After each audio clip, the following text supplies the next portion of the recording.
For decades, Israel and the United States have engaged Iran in a shadow war across the Middle East, using the whole region as their massive geopolitical chessboard in their attempts to outmaneuver each other. But throughout all this time, until very recently, both sides maintained a taboo against attacking each other's territory directly, choosing to strike each other indirectly from the shadows through proxies and espionage instead. Iran maintained attacks and pressure on Israel through their proxies like Hezbollah, Hamas, and the Houthis, while Israel carried out a campaign of covert sabotage within Iran using a dense network of informants and spies. This was the way the Cold War between both sides was fought for decades, until the long taboo on directly attacking each other's territory was suddenly broken in 2024. In April of that year, after Israel bombed the Iranian consulate in Syria's capital and killed several senior Iranian officials there, Iran retaliated by firing over 150 ballistic and cruise missiles directly at Israeli territory, marking the first time that Iran directly attacked Israeli territory itself.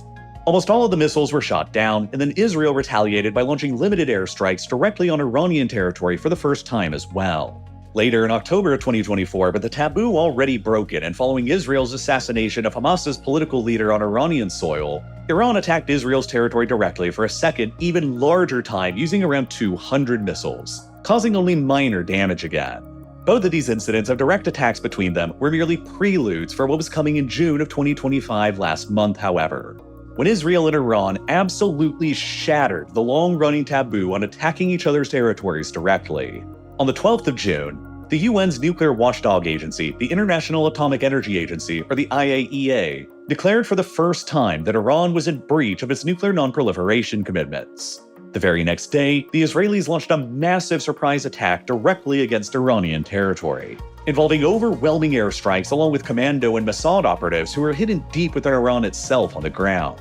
Around 200 Israeli warplanes hammered almost 100 targets across Iranian territory just on the opening wave of the surprise attack alone, targeting the country's nuclear sites, missile launchers, air defenses, energy infrastructure, and senior commanders and leadership. Over the next 10 days, dozens of further Israeli airstrikes continued bombarding these same kinds of targets all across Iran with devastating results. At least 14 of Iran's leading nuclear scientists and experts were killed in the attacks, along with dozens of senior Iranian military and intelligence officials, including the Chief of Staff of the Iranian Armed Forces and the Commander-in-Chief of the Islamic Revolutionary Guard Corps, arguably the two most senior military commanders in the entire country, along with the head of the Iranian missile program for good measure, no doubt paralyzing the Iranian military's decision-making capabilities in the process. Scores of Iran's air defenses and outdated fighter aircraft were obliterated on the ground, and as much as 2/3 of Iran's ballistic missile launchers were wiped out during the campaign as well. Israel codenamed its surprise attack and ensuing operations against Iran as Operation Rising Lion,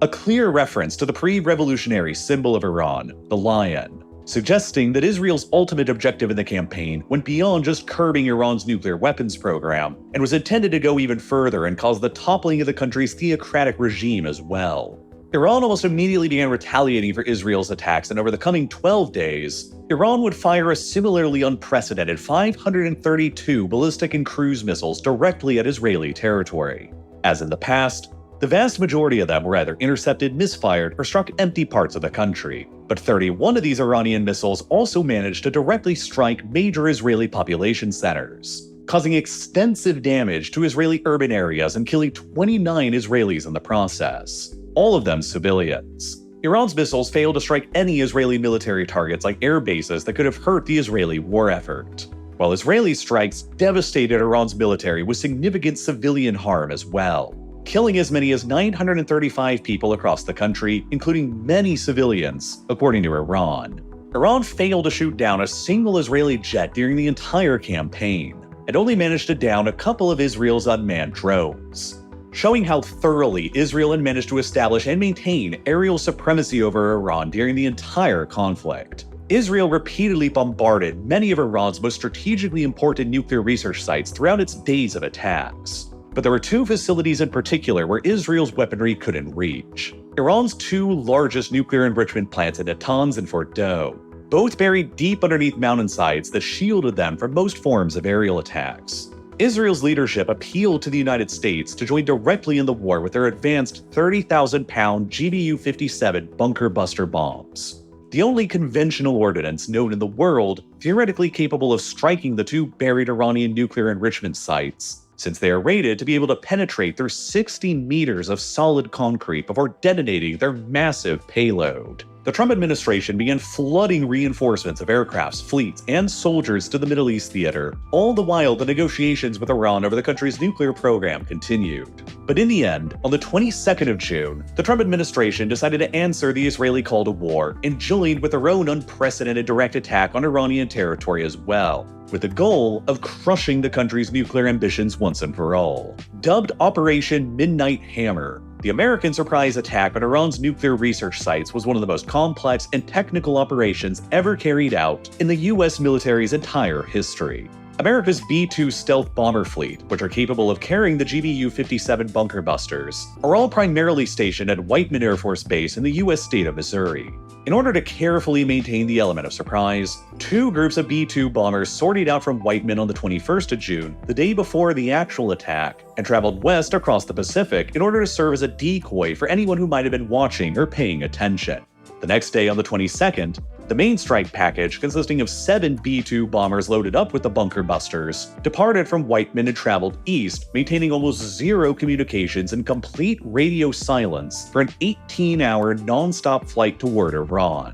undergoing multiple aerial refuelings across the Atlantic and Mediterranean so that they would never have to stop. By the time they approached Iranian airspace, they were joined by many dozens of fighter escorts, just as an American nuclear submarine operating somewhere nearby fired more than 24 Tomahawk cruise missiles aimed towards Iran's nuclear research site at Isfahan. As those missiles were still airborne, the B-2s and their fighter escorts entered into Iranian airspace from the west, and moments later, they dropped a total of 12 of their heavy bunker busters on Iran's Fordow enrichment site, and another 2 of their bunker busters on the Natanz enrichment site, just at about the same time as the submarine-fired Tomahawk missiles began impacting at the Isfahan site. All of the American aircraft that participated in the raid, around 125 of them in total, were able to safely remove themselves from Iranian airspace after the attack without suffering a single casualty. And only a couple of days later, the Trump administration was able to force a ceasefire between Iran and Israel, ending the past 12 days of relentless fighting and bombardments between them. No doubt, somewhat disappointing the Israeli government that was likely hoping for even heavier American attacks that would have toppled the entire Iranian government. And ever since, there's been an enormous amount of debate and controversy over how much damage the American attacks actually did to the Iranian nuclear weapons program, and by extension, how quickly the Iranians might be able to reconstitute their program. Iran's nuclear program was well distributed across several different sites around the country in order to make it harder for enemies to disrupt and attack it. And Iran is a huge country, coming in at about the same size as the entire southwestern corner of the US mainland. Assembling a nuclear weapon is an extremely complex process and requires multiple different steps, each of which have been affected differently by the 12 days of Israeli and American airstrikes. The first step is simply mining the raw uranium ore that's required for a bomb. There are 2 active uranium mines within Iran, with the largest being the Saghand mine in the central east of Iran. However, harvesting raw uranium from mines is usually the incorrect type to build a nuclear weapon with. 99% of the uranium out there in nature is known as U-238. 238 referring to the mass of each atom. In order to build a bomb, a lighter form of uranium called U-235 is required instead. But only 0.7% of the uranium in nature is actually U-235. Iran's uranium mines were not targeted by either the Israeli or American attacks this past month, so Iran's ability to continue mining raw uranium has not been impacted. But in order to produce the lighter uranium that's required for a bomb, its metal form needs to be converted into a gas so that it can be purified, a form called uranium hexafluoride. There was only one facility known in Iran that was capable of converting natural metal uranium into this gaseous state, and it was in Isfahan, which was repeatedly bombed by Israeli jets and further attacked by the American submarine-fired Tomahawk cruise missiles. Satellite images taken of the Isfahan complex after the attacks show multiple buildings and laboratories above ground there that are severely damaged, which has most likely crippled Iran's capability to convert uranium into gas for now,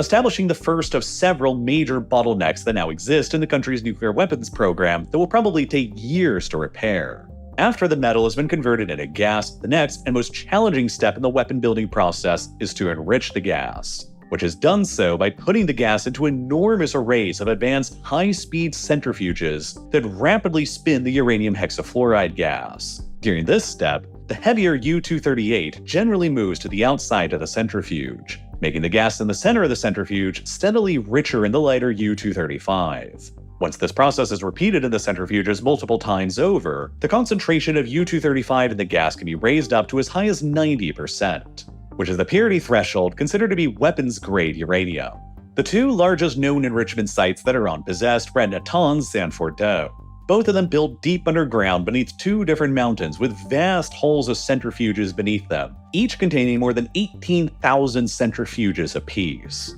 with Fordow containing the more modern and advanced series of centrifuges. The fate of what exactly ended up happening at these sites during the attacks is some of the most contentious and debated at the moment. Israeli airstrikes targeted and likely destroyed most, if not all, of the centrifuges at Natanz after they eliminated the site's electrical power supply, while the US dropped two of their heavy bunker buster bombs on the site to destroy the underground infrastructure just for good measure, while further Israeli airstrikes targeted known Iranian manufacturing plants that built additional centrifuges. The US B-2 bombers also dropped 12 more of the bunker busters on the Fordow site, which was the primary target of the Americans. Satellite images of the site taken afterward showed two sets of 3 impact craters where the bunker busters impacted. There were only 6 impact craters because each of the locations was precisely hit by 2 of the bunker busters, one after the other, in order to fully penetrate all the way down to the about 90-meter depth that the Fordow enrichment site was believed to be located. The bunker busters were likely targeting the Fordow site's sole ventilation shaft and associated access tunnels, while the shock waves sent from the bombs likely radiated all throughout the mountain and damaged the centrifuges within it, which are very sensitive to external vibrations while they're in use, and they're exceptionally difficult to turn off without causing any unwanted damage. Donald Trump himself has repeatedly claimed that the Fordow site was completely obliterated by the attack, while the IAEA has also said that the centrifuges at Fordow have appeared to be no longer in operation. But there has been a degree of uncertainty as to exactly how much damage the bunker busters caused to the Fordow enrichment site. The day after the attack, a preliminary classified damage assessment report was leaked from the Defense Intelligence Agency, the Pentagon's military intelligence agency, which concluded that the strikes had only set Iran's nuclear program back by just a few months, rather than by a few years. It concluded that many of Iran's enrichment centrifuges had in fact remained intact, and that the country likely retained other secret enrichment facilities that still remained operational. The report further concluded that while the bunker busters likely damaged Fordow's electrical systems and collapsed its entrance tunnels, the main underground enrichment hull likely continued to remain intact.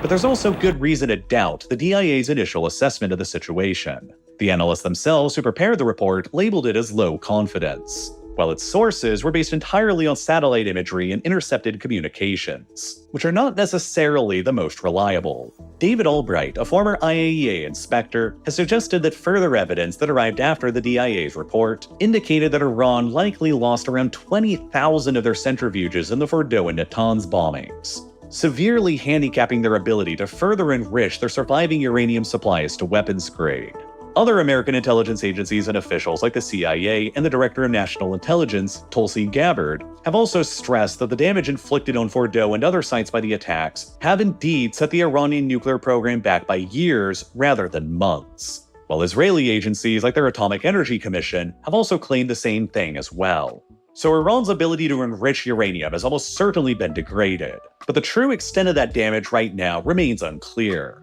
There's also an even bigger problem, because even if the US attacks truly did obliterate the enrichment sites at Natanz and Fordow as they claim, it might not have been enough to have stopped their development of a bomb. Merely a week before the Israelis began carrying out their airstrikes across Iran, IAEA inspectors operating in the country estimated that the Iranians had around 400 kilograms, or about 900 pounds, worth of highly enriched uranium that was already concentrated to 60% purity, just within range of the 90% purity required for a bomb. James Acton, the co-director of the nuclear policy program at the Carnegie Endowment for International Peace, has since written that it would only take a single cascade of 174 centrifuges, a total time of between 10 and 20 days, to further enrich that supply of 60% enriched uranium into 90% enriched weapons-grade fuel. Had Iran ever taken the decision to have done that, that fuel would have been enough to have powered between 9 and 10 atomic bombs. Iran basically chose to pursue a strategy of enriching their uranium supply to just beneath the weapons-grade threshold in order to A, maintain a form of plausible deniability about what they were really doing, and B, give themselves the option of rapidly sprinting towards a bomb if they felt the situation was dire enough at any given time. However, as recently as just a few months before the Israeli and American attacks in March of 2025, Tulsi Gabbard, the Director of National Intelligence in the United States, testified in front of Congress that Iran had not yet taken the decision to enrich their uranium supply any further, and there were no signs at all that the Iranians were actively preparing to advance their nuclear program any further down the supply chain. Nonetheless, this supply of 400 kilograms worth of 60% enriched uranium is the single most valuable asset that the Iranian regime currently possesses. And extremely troublingly right now, nobody outside of the Iranian regime has any idea of where it actually is. The preliminary DIA assessment issued the day after the American bombing suggests that the Iranians likely moved that material to an unknown secret location early on in the conflict.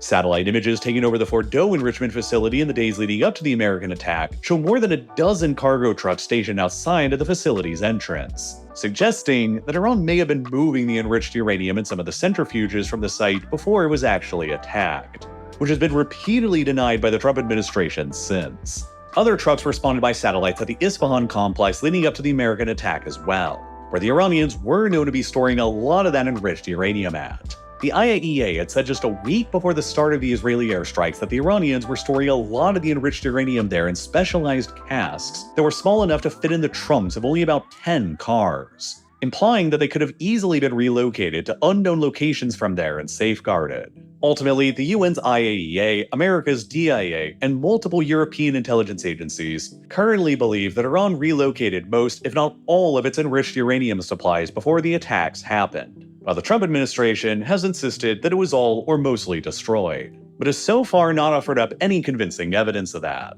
If Iran ended up shielding enough of their centrifuges from the attacks in other discrete locations and maintained additional smaller covert enrichment facilities, it'd be theoretically possible for the regime to decide on sprinting towards a bomb and further enriching their surviving supply towards the 90% weapons-grade fuel they could potentially use to power between 9 and 10 atomic bombs. But even if they were able to do that, Iran might still face another critical bottleneck in the next step of the weapons building process anyway, which is actually converting the 90% weapons-grade enriched uranium gas back into its metal form again, a process known as metallization that is required to build a bomb's explosive core. Iran's sole known active metallization facility was at the sprawling Isfahan complex above ground that was relentlessly bombarded by Israeli airstrikes and the American Tomahawk missiles, which likely destroyed it enough that it'll take the Iranians years to rebuild it. Without this crucial capability, Iran will not be able to build a bomb even if it manages to rapidly enrich its surviving supplies of uranium gas to weapons grade.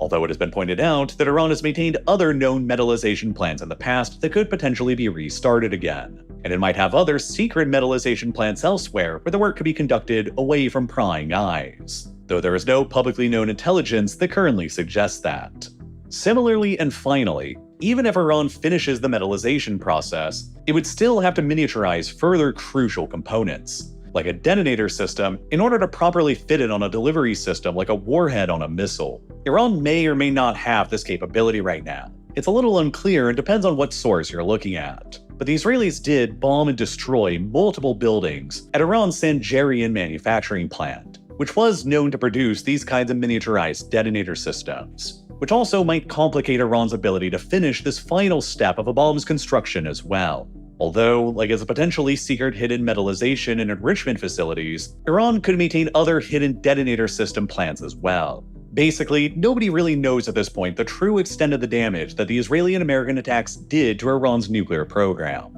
Several key elements of the supply chain required to build a bomb have no doubt been damaged, including Iran's ability to convert uranium metal into gas, their ability to further enrich the uranium gas, and their ability to reconvert the enriched gas back into metal again, to say nothing of their 14 senior nuclear scientists who were killed, creating at least 3 probable bottlenecks in their production process that will take an unknown amount of time for them to recover from. But Iran also probably still retains most of their 400 kilograms of 60% enriched uranium gas. And if they can manage to covertly reconstitute their centrifuge and metallization processes, they could likely manage to sprint towards an arsenal of 9 or 10 bombs within weeks of doing so. The unanswered questions on everybody's mind right now are thus, How much of Iran's supply of 60% enriched uranium gas actually survived, and where is it currently located? And how quickly can Iran reconstitute their enrichment and metallization processes? These questions are now at the center of the negotiations between the US and Iran over a renewed nuclear deal. But there are substantial obstacles standing in the way of negotiations being successful now.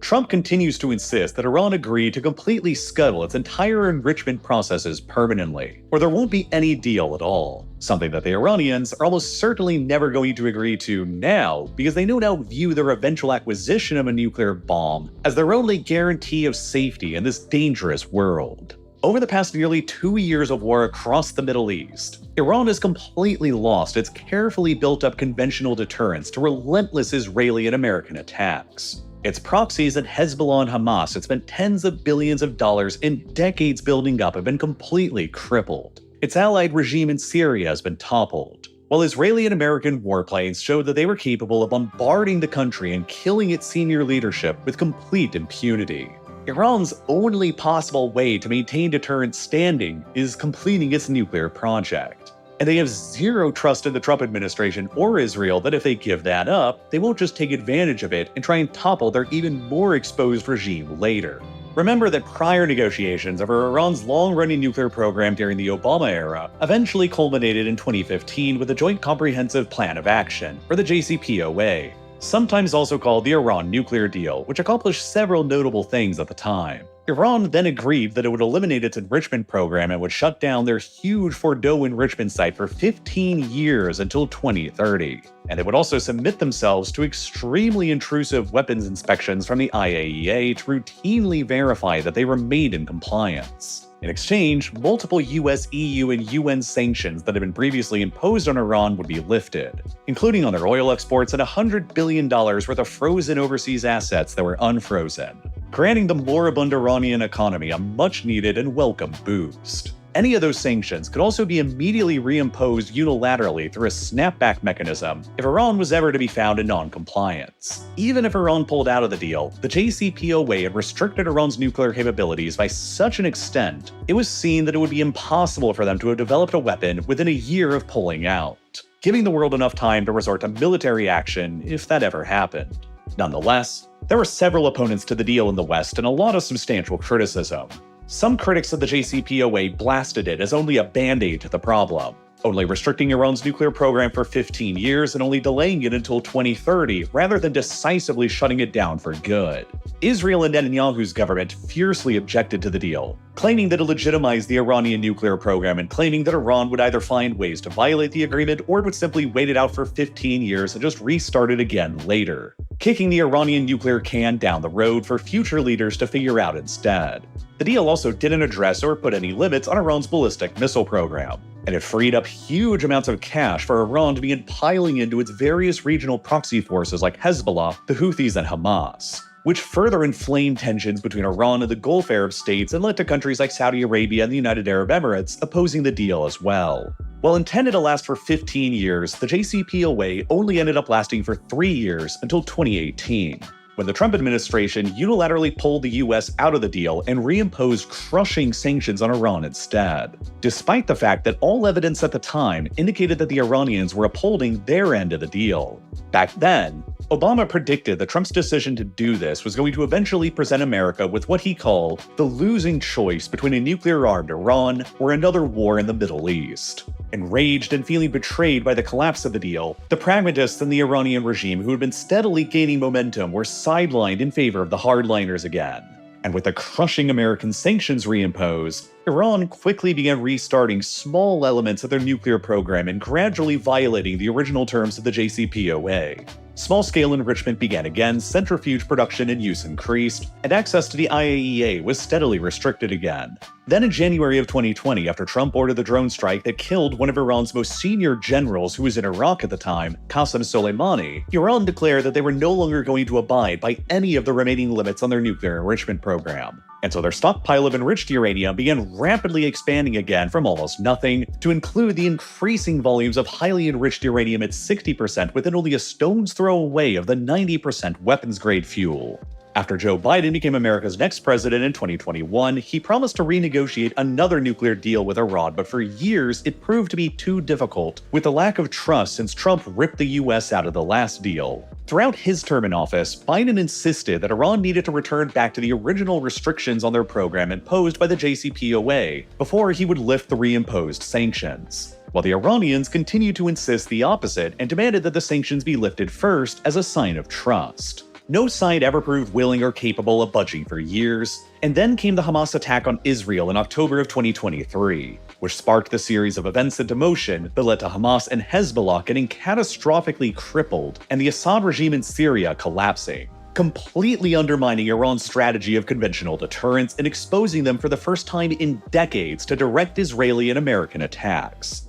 As Iran's nuclear enrichment continued, the second Trump administration demanded that any new nuclear deal would require them to stop enriching completely, which Iran continued refusing to do, which set the stage for war. Now Iran is faced with two major sets of precedents to consider with any further negotiations on their program. The first are the many recent historical precedents that have happened to other countries who gave up their nuclear weapons programs and were subsequently invaded or attacked by outside powers who didn't fear them any longer. The Gaddafi regime in Libya agreed to give up their nuclear weapons program in 2003, and then only 8 years later, NATO led a military intervention into the country that toppled his regime and led directly to his death. In 1994, Ukraine agreed to surrender their inherited arsenal of Soviet-era nuclear weapons to Russia in exchange for security guarantees that their territorial integrity would be permanently respected. And then 20 years later, Russia invaded Ukraine and seized Crimea, and then launched a full-scale invasion into the country that's still ongoing. And most infamously of all for this precedent is the case of Saddam Hussein's Iraq, which pursued a nuclear weapons program throughout the 1980s that was decisively shut down after the 1991 Gulf War, and then painstakingly contained by the United States through a combination of no-fly zones, sanctions, espionage, and occasional bombings for another decade that all proved to be a long prelude to the 2003 invasion of the country, which collapsed Saddam's regime and led to his death. Iran fears that it is now the next Iraq or Libya. They fear that with our conventional deterrence crippled with Hamas and Hezbollah down on their knees, and their ballistic missiles and launchers largely destroyed, if they give up their nuclear program now, even after the damage it has sustained through the Israeli and American attacks, the US will sooner or later simply treat them the same way they did Libya and Iraq beforehand, and attempt to topple their regime without a fear of major deterrence. This lack of trust is not reinforced by the enormous presence of the US military around them in the Middle East right now, and the shattering of the taboo on direct attacks on Iranian soil now. There is also, of course, the North Korean precedent, another regime who the West has been extremely hostile to, but since their successful development of their own nuclear weapons program back in 2006, North Korea has never faced so much as a single attack from the outside world because they possess the ultimate deterrent. North Korea's strategy of withdrawing from the NPT in 2003 after the Iraq precedent and immediately sprinting towards the bomb that they acquired 3 years later has proven infinitely more successful than Iran's more reserved strategy of slowly keeping themselves just beneath the nuclear threshold in a failed attempt to prevent an outside attack. The lessons that have been continually reinforced since the turn of the century is that acquiring the bomb is the only way to guarantee regime survivability and territorial integrity in the world today. And this is why any negotiations, even with all of the damage that's already been inflicted on Iran's nuclear program, will be exceedingly difficult to navigate through. And then there's the precedent already set by the United States of agreeing to a deal with Iran on the program in 2015,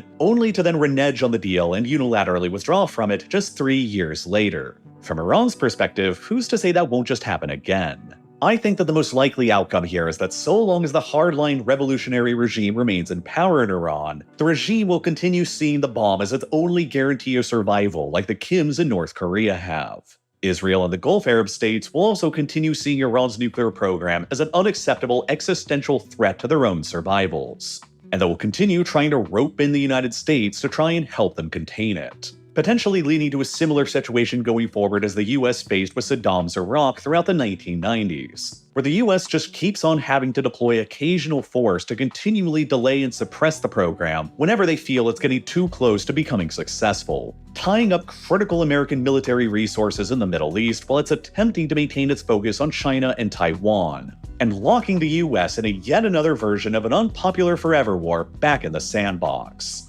Is this outcome actually better than what we already had under the JCPOA before 2018? Which probably would have continued delaying all of this from happening until at least 2030, and it would have enabled America to maintain more of its focus on China for longer. Either way you lean on that, at this point, I think it's only a matter of time until the next nuclear crisis with Iran erupts. So long as Iran sees the acquisition of a bomb as being vital for their own security, and Israel and the Gulf Arabs view it as an unacceptable threat to their own security. In order to understand the modern Middle East, you need to understand how the many wars and conflicts over the past few years here have set the current conflict into motion and prepared the board for both Iran and Israel's moves. The long history of Israel's military occupation of the Palestinian territories like the West Bank and Gaza paved the way for the rise of Hamas and Israel's siege of Gaza, followed by Hamas's October 7th attack and Israel's subsequent invasion and arguable genocide there. The civil war that tore Lebanon apart in the 1980s and Israel's military intervention into it directly led to the birth of Hezbollah and the conflict on Israel's northern flank. The long and complicated civil war in Syria that lasted for longer than a decade paved the way for the Assad regime's collapse that enabled Israeli warplanes to consider a direct attack on Iran for the first time in 2025. The similarly long and complicated civil war in Yemen that saw a massive Saudi Arabian-led military intervention paved the way for the Iranian-aligned Houthis to establish their control over most of the country's major population centers, while the US invasion of Iraq in 2003 and the preceding Saddam Hussein regime's invasions of Kuwait and Iran led directly to the weakening of Iraq's institutions and the infiltration of Iraqi society by the Iranian regime. All of these conflicts across the Middle East are deeply interconnected,